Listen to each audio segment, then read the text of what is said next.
Romance of the Three Kingdoms, Episode 1, Prelude to Chaos When Heaven Trembles.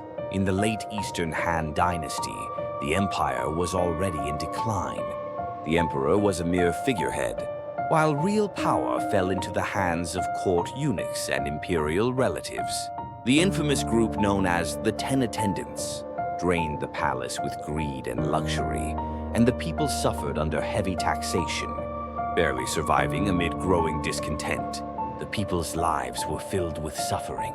Famine and disease spread, unchecked, and corruption among officials had reached a peak. The farmers could bear no more. Their anger swelled and grew, preparing to explode. At this time, a Taoist priest named Zhang appeared. He handed out talismans infused with mysterious herbs, healing the wounds of the people. He miraculously cured diseases and foretold the future. Countless poor peasants flocked to him. Zhang proclaimed he would overturn this rotten world and bring forth a new era. Under Zhang Jui's call, 1 million followers tied yellow scarves around their heads and rose in rebellion. They became known as the Yellow Turbans. Their cries shook the earth. The Yellow Turban Rebellion spread like wildfire. The people's fury became blades, striking at the imperial court. In desperation, the court summoned regional generals for reinforcements. At that moment, new figures began to rise. Cao Cao, Liu Bei, Guan Yu, zhangfei. Each stood against the chaos in their own way, and their names began to echo throughout the land. Liu Bei, along with Guan Yu and zhangfei, took an oath beneath a peach tree to restore order to the land. They swore to live and die as brothers, bound by honor and fate. Liu Bei joined the campaign to suppress the Yellow Turbans. With Guan Yu and zhangfei, he crushed the rebel forces that had harmed the people, taking his first steps toward becoming a true hero. Though the Yellow Turban Rebellion was finally subdued, the court descended once again into chaos. Yet even in the disorder, a clear pattern emerged. A new age was on the horizon, and the heroes who would shape it were awakening. Episode 2, Heroes in the Flames. Though the Yellow Turban Rebellion was crushed, peace did not return to the land. The imperial court sank deeper into confusion, and the hearts of the people had long departed. Bandits roamed the countryside, and scattered remnants of the Yellow Turbans ignited fires across the nation. At this time, Cao Cao, a brilliant strategist and an ambitious man, saw the rot within the court. He clenched his fist and declared, "I alone will restore this nation." His eyes were cold, his mind already moving hundreds of steps ahead. Liu Bei, rewarded for his military service, was appointed as a minor magistrate. But reality was harsh. He held office but had no wealth, and the people starved. His ideals were mocked. Still, Guan Yu and zhangfei stood by him. The three brothers, bound not by blood but by vow, sharpened their swords again, speaking softly each night of the future to come. After Zhang Jui's death, the remaining Yellow Turban forces splintered into smaller factions. Some claimed power over local territories, others allied with corrupt officials and exploited the people.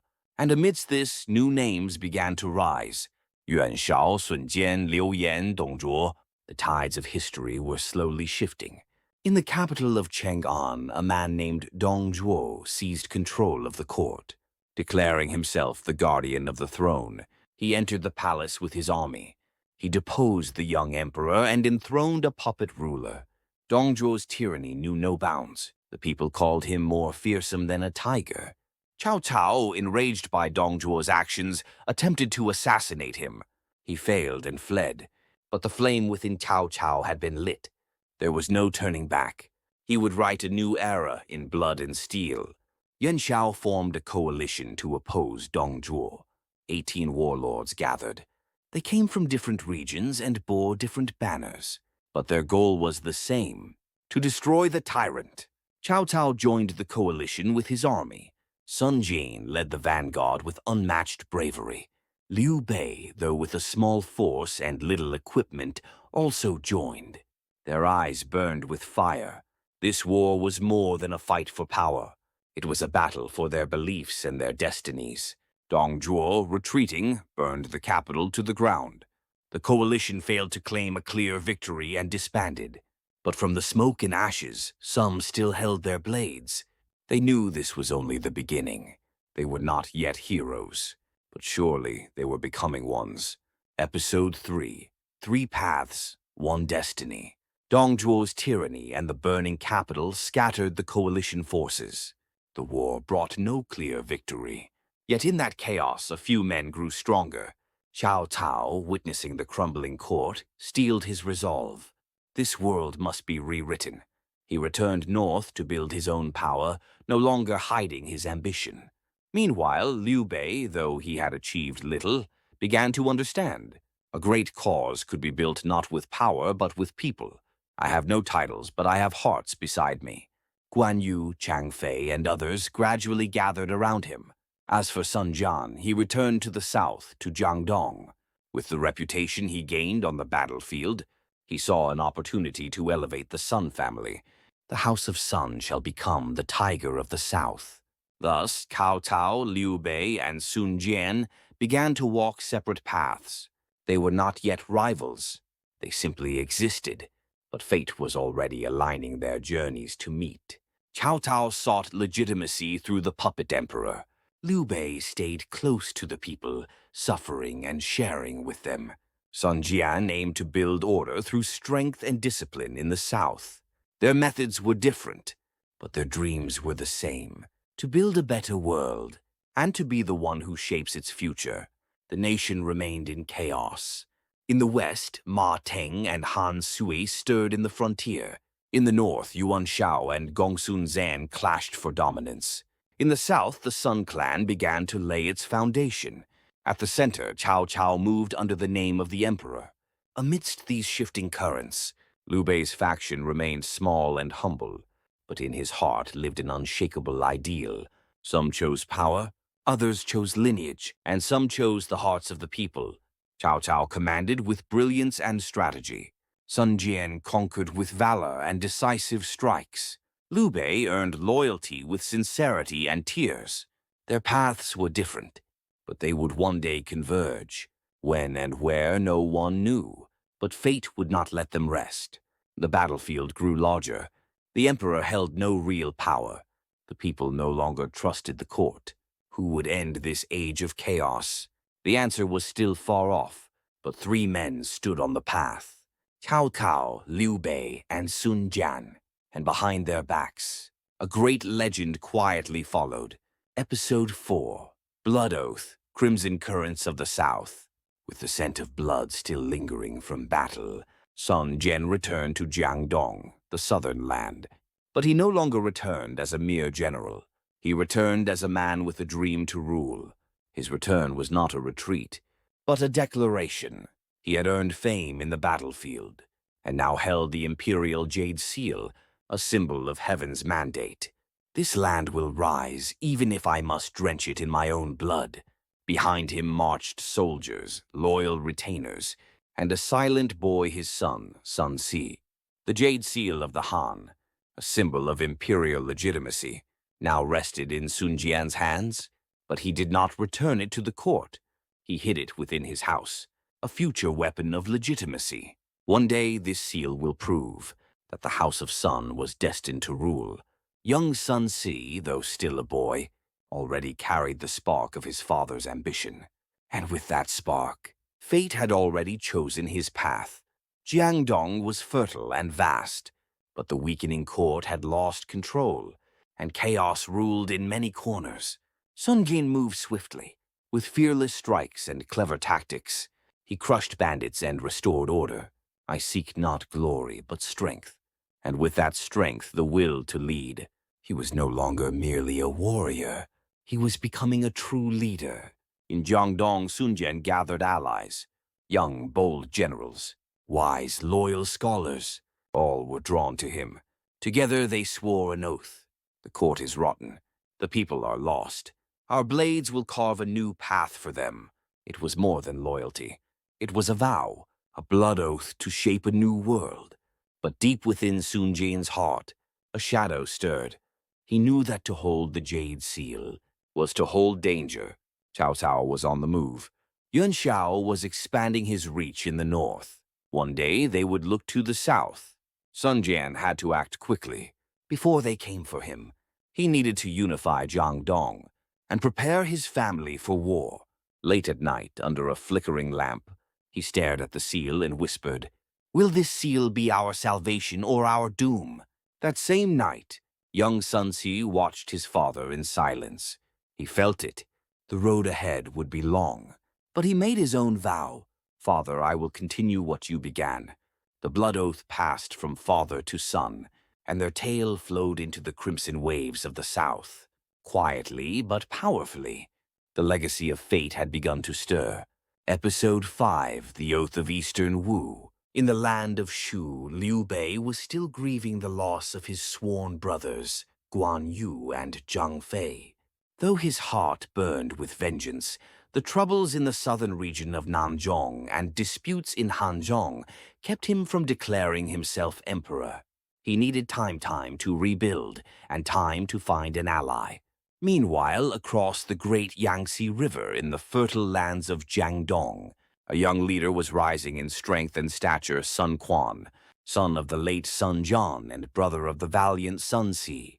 He had inherited the legacy of the South and was shaping it into his own domain of power. Sun Quan received word that Cao Cao, the powerful warlord of the North, was mobilizing a massive army to invade the South. He gathered his officials and generals to discuss the impending threat. "They say Cao Cao has over 800,000 men," one advisor murmured anxiously. "How can Eastern Wu resist such overwhelming force?" Fear rippled through the court. Many believed resistance was futile, and that surrender would be the only way to save their people. But then a voice rang clear and strong. It was Zhou Yu, the brilliant and bold general of Wu. "Cao Cao's strength is in his numbers," Zhou Yu declared. "But those soldiers come from the cold, dry north. They know nothing of river battles. We, on the other hand, are masters of naval warfare. The Yangtze River is our sword. The wind is our ally." Sun Quan studied him, the flicker of determination growing in his eyes. "Then we will not surrender," he said firmly. "We will fight. Eastern Wu will stand." From that moment, action followed words. Zhou Yu sent an invitation to Zhuge Liang, the famed strategist of Liu Bei. The two Power Shu and Wu met to discuss an alliance. Zhuge Liang stood as Liu Bei's envoy and laid the truth bare. "If you hand over your lands to Cao Cao, the people will weep for generations. He does not seek harmony, only domination." Sun Quan listened, and his heart steeled with conviction. He would not kneel. He would not betray the honor of his house.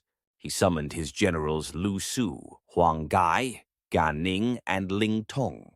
Together they forged a plan to face Cao Cao's massive fleet in what would become the legendary Battle of Red Cliffs. As night fell over Jiangdong, Sun Quan looked out across the river, the moonlight dancing on the waters. "No matter how vast Cao Cao's army," he whispered, "my will is unyielding. Until the last drop of Eastern Wu blood is spilled, we shall not bow." Thus the fires of resistance were kindled, and in the quiet hours of the night, the winds of war began to stir. Episode 6, The Flames of Red Cliffs. In the winter of 208 AD, a thick fog hung low over the Yangtze River. Thousands of Cao Cao's warships lined the waterway, their sails dark against the mist. Having conquered Jingzhou, Cao Cao now set his sights on Jiangdong, ready to claim the south and unify the realm under his banner. He commanded a force of 800,000 men, a number he believed could crush any opposition.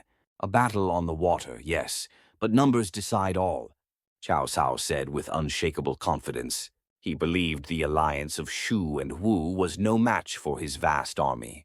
Yet, on the opposite shore, the young commander Zhou Yu gazed upward, feeling the change of the wind's direction. A faint smile touched his lips. Heaven has not abandoned Jiangdong, he thought. Zhou Yu knew Cao Cao's troops were largely northerners, unskilled in naval warfare. They were tired from long marches and short on supplies after their recent conquest of Jingzhou. At that moment, Huang Gai stepped forward. "Lord Zhou, I volunteer to execute the fireship plan with my life." Huang Gai feigned surrender to Cao Cao, sending letters to gain his trust. Cao Cao believed him genuine and prepared to receive his ship as a gift. But Huang Gai's ship was filled with flaming kindling, tar, oil, dry grass, and burning embers ready to ignite. When the northwest wind finally blew, the flames would race across the river and engulf Cao Cao's fleet. Then came the night. The wind shifted to blow from northwest to southeast. Huang Gai's fire ship sped toward Cao Cao's anchored fleet. "Light the fires!" Flames erupted instantly, consuming the wooden vessels one by one, sparks flying into the dark sky. The river became a sea of fire and smoke, soldiers' screams echoing amidst the chaos, some leaping into the water, desperate to survive. Seizing the moment, Zhou Yu, Gan Ning, and Ling Tong led the Wu Navy in a fierce assault. Cao Cao's arrogance and overconfidence were shattered. As his fleet burned to ashes overnight, Cao Cao barely escaped with a handful of cavalry. His retreat was marked by slipping horses, mud-filled trenches, and fallen soldiers. Thus, the Battle of Red Cliffs ended in a decisive victory for the allied forces of Shu and Wu. More than just a battle won, it marked the true beginning of the Three Kingdoms period, a division that would define an era. As dawn broke, smoke still rose from the river's surface.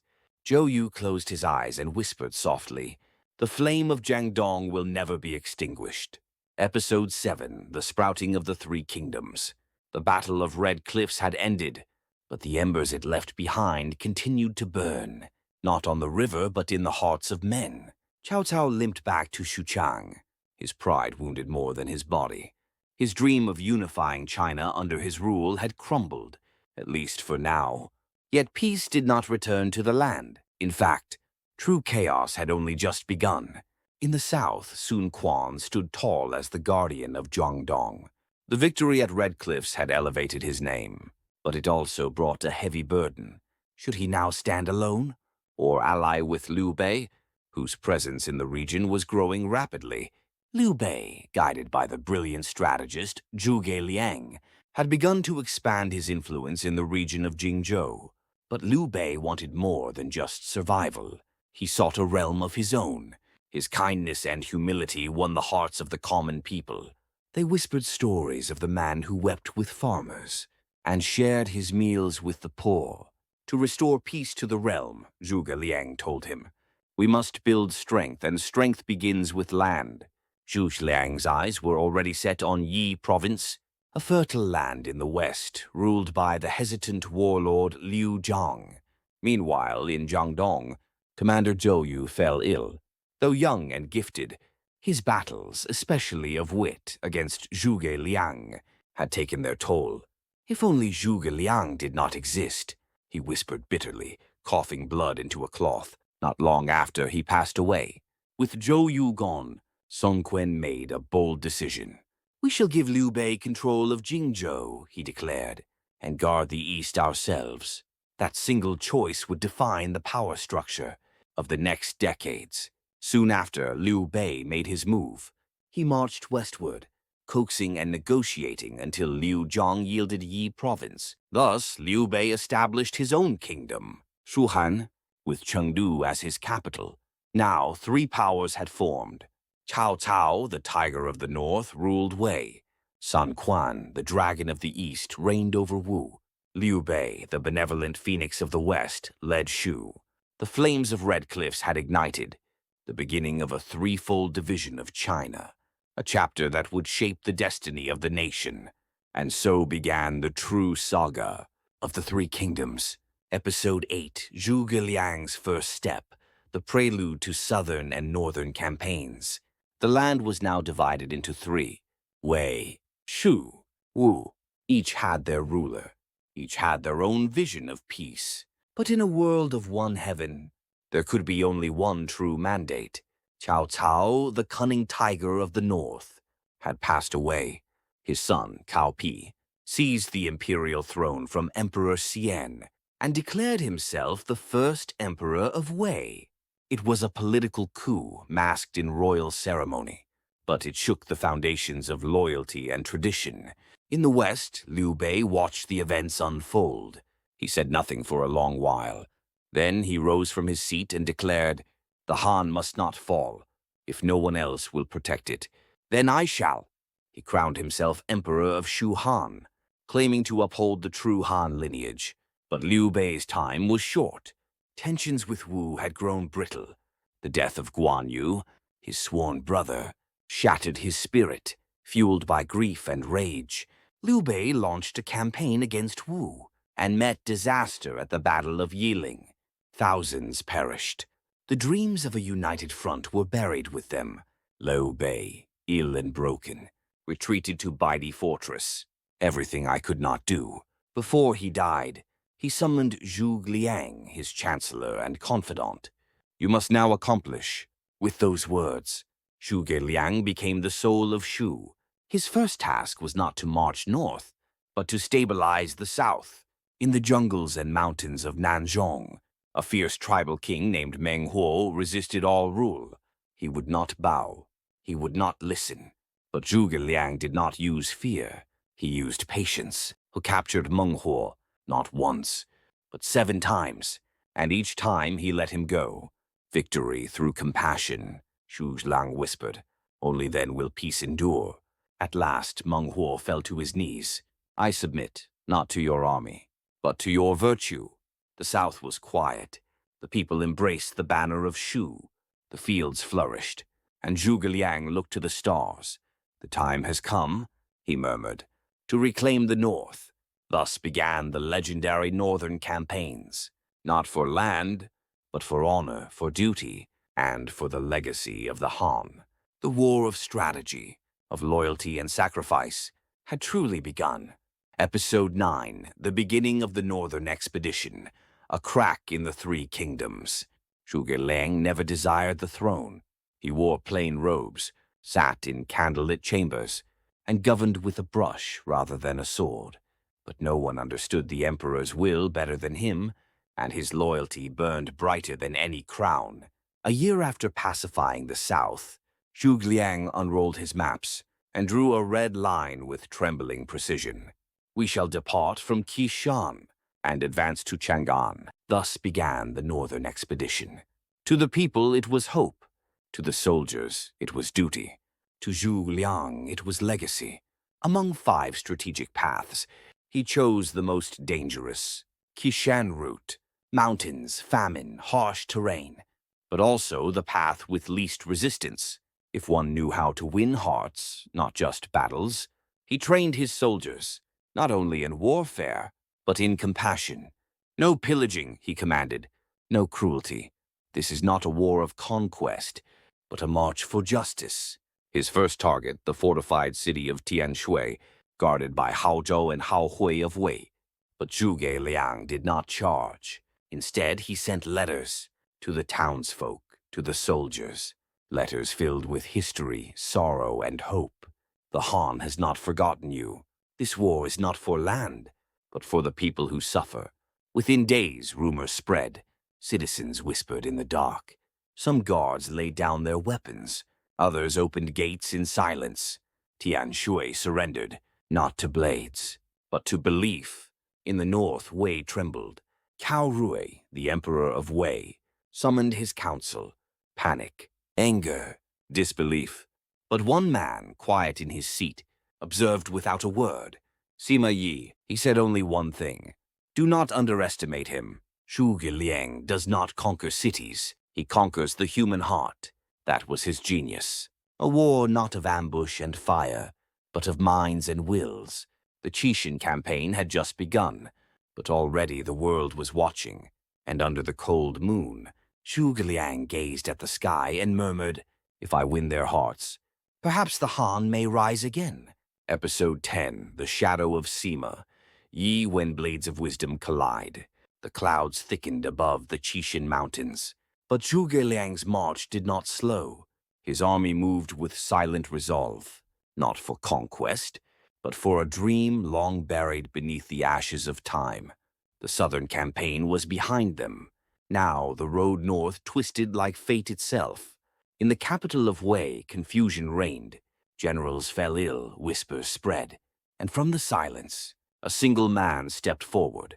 Sima Yi, a strategist, feared not for his sword, but for the sharpness of his mind. He did not boast, did not scheme for glory. He simply watched, listened, and waited. The true battle with Zhuge Liang will not be fought with spears, he said quietly.